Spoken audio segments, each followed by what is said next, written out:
everybody. It is great to have you all back on this fine October evening. I am Amanda Foreman. I'm one of the co-founders of House of SpeakEasy. And, oh, well, don't.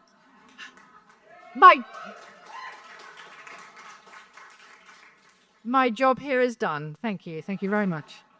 Over to you. I'm Bill Buford, and I'm lucky enough to be your other co-host. I'm a writer and a founding editor of a literary magazine called Granta,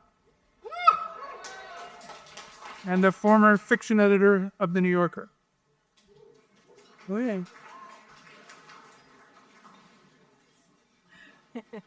So for those of you who are new here tonight to House of SpeakEasy, we are a literary and educational nonprofit.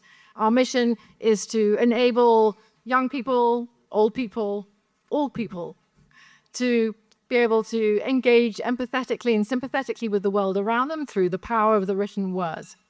And tonight, we have a literary feast for you, and it happens every month. Seriously Entertaining is where the greatest literary minds of our generation come to riff, to ruminate, and to pontificate on stories of a common theme. And tonight's theme is Mind the Gap.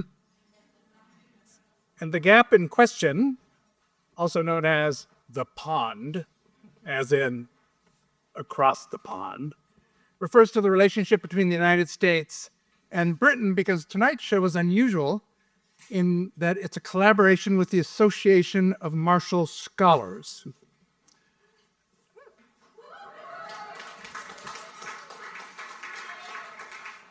A few words about the association, which I've discovered that not everybody knows about.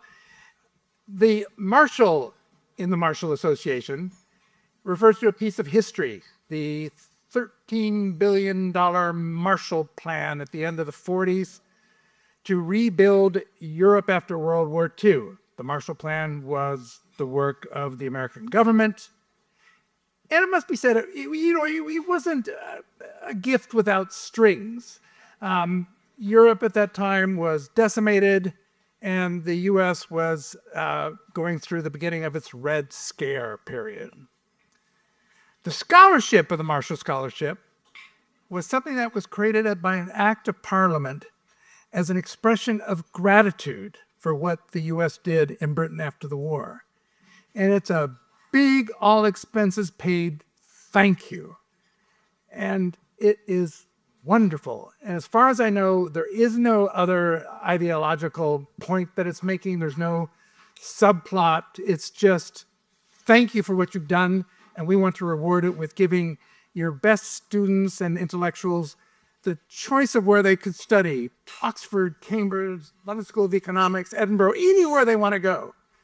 And between these two acts is something really rather special. It's a way of foreign policy that does not characterize our foreign policy today, shall we say.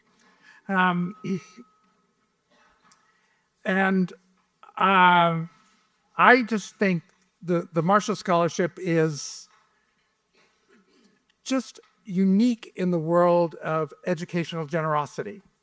For my part, I'm happy to declare that I was a Marshall Scholar at King's College. And the scholarship changed my life definitively. My studies completed, I stayed on in the UK for more than 20 years. I even really got to like English people.